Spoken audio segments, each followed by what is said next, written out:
Hi guys, welcome to Kushal talks. So last 24 అవర్స్లో financial updates and financial information ఏ విధంగా చూద్దాం.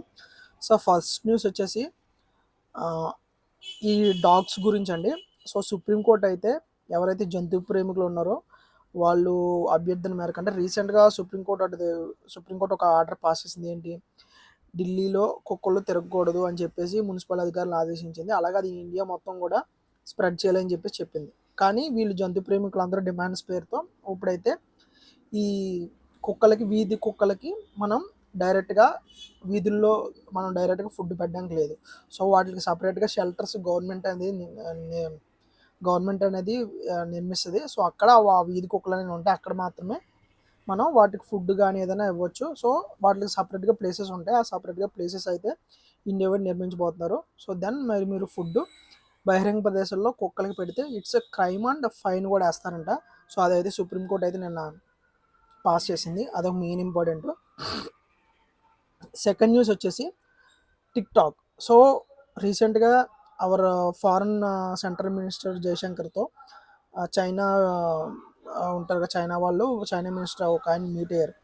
సో ఇండియాలో మీట్ అయ్యారు. అండ్ నెక్స్ట్ కమింగ్ డేస్లో చైనా మన ప్రైమ్ మినిస్టర్ అయితే వెళ్ళబోతున్నారు. సో ఎందుకంటే మన బార్డర్ ఇష్యూస్, అలాగే బయలాటరల్ మీటింగ్ కూడా జరగబోతుంది చైనాతో. అండ్ ట్రంప్ టారిఫ్స్ మన యూఎస్కి మన ఇండియన్ ప్రొడక్ట్స్కి ట్రంప్ టారిఫ్స్ పెంచుతారు కదా.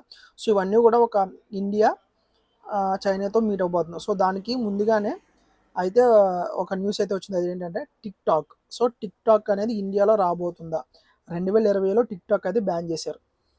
సో ఇప్పుడు మరి చైనా యాప్ కదా, సో చైనాతో మనం ఇండియా అనేది కొంచెం ర్యాపో మెయింటైన్ చేస్తుంది.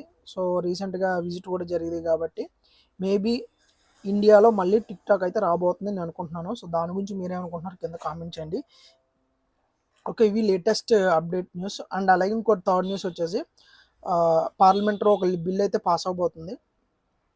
ప్రైమ్ మినిస్టర్ అయినా చీఫ్ మినిస్టర్ అయినా ఎనీ మినిస్టర్ సో ఒక క్రైమ్లో అరెస్ట్ అయ్యి, అంటే ఆ క్రైమ్లో అరెస్ట్ అయ్యి 30 రోజులు జైల్లో ఉంటే ఆ క్రైమ్కి ఇన్ కేసు రుజువు అయితే 5 years కనుక దానికి శిక్ష పడేటట్లయితే అలాంటి వాళ్ళు ఇక మీద నుంచి క్రైమ్ కానీ రుజువు అయితే కనుక వాళ్ళకి ఆ పదవి నుంచి అయితే కోల్పోతారు, లేదంటే రాజీనామా అయినా చేయాలి.